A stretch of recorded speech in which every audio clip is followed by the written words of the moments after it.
इमरान खान और बुशरा बीबी के खिलाफ 190 मिलियन पाउंड केस का फैसला तीसरी बार मौखर। एहतसाब अदालत के जज नासिर जावेद राना ने इमरान खान और बुशरा बीबी के खिलाफ 190 मिलियन पाउंड केस का फैसला रियादा जेल में सुनाना था। जज नासिर जावेद राना का कहना था कि मैं सुबह 8:30 बजे से अदालत में मौजूद हूँ। पानी PTI को 2 बार पैगाम भेजा लेकिन वो नहीं आए और ना ही बुशरा बीबी या इनके वकला की तरफ से कोई पेश हुआ। इमरान खान की जानिब से कहा गया है कि जब तक मेरी फैमिली या वकला में से कोई नहीं आ जाता तो मैं कमरा अदालत में नहीं आऊँगा। जज नासिर जावेद राना का कहना था कि मैं 2 घंटे से कमरा अदालत में इंतजार कर रहा हूं लेकिन कोई नहीं आया। फैसला सुनाने के लिए मुल्जिमान को एक और मौका दे रहा हूं। अब केस का फैसला 17 जनवरी को सुनाया जाएगा।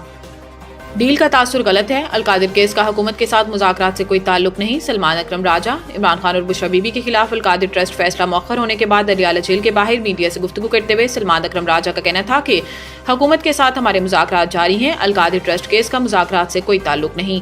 सलमान अकरम राजा का कहना था कि ये तासुर देना कि कोई डील नहीं हो रही जिसकी वजह से केस का फैसला मौखर हो रहा है बिल्कुल गलत है। हुकूमत से मुज़ाकरात का मकसद जमहूरियत है। सेक्रेटरी जनरल पाकिस्तान तहरीक इंसाफ का कहना था कि ये सुनने में आ रहा है कि हुकूमत के साथ मुज़ाकरात की तीसरी नशिस्त 15 जनवरी को होने जा रही है। दूसरी जानिब चेयरमैन PTI बैरिस्टर गोहर का कहना था कि हमें दीवार पर लिखा नजर आ रहा है कि हमारे खिलाफ इंसाफ नहीं हो रहा।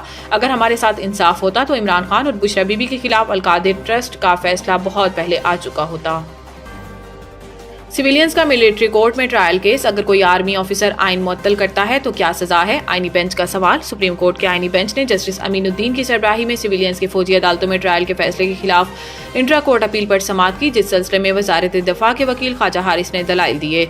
समाअत के आगाज में वजारत दिफा के वकील ने दलाइल दिए कि सुप्रीम कोर्ट ने आर्मी एक्ट के सेक्शन 59(4) को भी कलअदम करार दे दिया। इस पर जस्टिस मंदोखेल ने कहा कि आर्मी एक्ट में कई जुराइम का जिक्र भी मौजूद है। एक्ट के मुताबिक तमाम जुराइम का इतलाक फौजी अफसरान पर होगा। ख्वाजा हारिस ने कहा कि सिविलियंस का ट्रायल आर्मी एक्ट के सेक्शन 31D के तहत आता है। फौजी अदालतों को आइन ने भी तस्लीम किया है।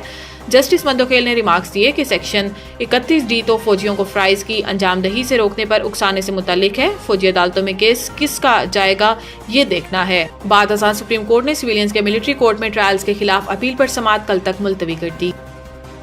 बिजली कंपनियों की नाअहली गर्दिशी कर्जों में सालाना 600 अरब रुपए से जायद का इजाफा। तफसीलात के मुताबिक बिजली की तकसीमकार कंपनियों के बारे में ताज़ा आदाद शुमार से पता चलता है कि नाअहलियों से भरी डिस्कोस गर्दिशी कर्जों में सालाना 600 अरब रुपए से जायद का इजाफा कर रही हैं, जो कि अब बढ़कर 2.467 ट्रिलियन रुपए हो गया है। इससे जाहिर होता है कि हुकूमत के आला हुकाम बिजली की वसूली और चोरी के नुकसानात को रोकने में बुरी तरह नाकाम है और 92.44% से जायद वसूली के दावों के बावजूद डिस्कोस गर्दिशी कर्जे में माहाना 50 अरब रुपए का इजाफा कर रही है। डिस्कोस के मामला देखने वाले उहदेदारान का बताना है कि सार्फिन से बिजली के बिल की वसूली में मजमूई तौर पर रिकवरी में बेहतरी जाहिर करने के लिए हर साल ओवर बिलिंग के जरिए 10 से 15% रिकवरी डिस्कोस के जरिए की जाती है।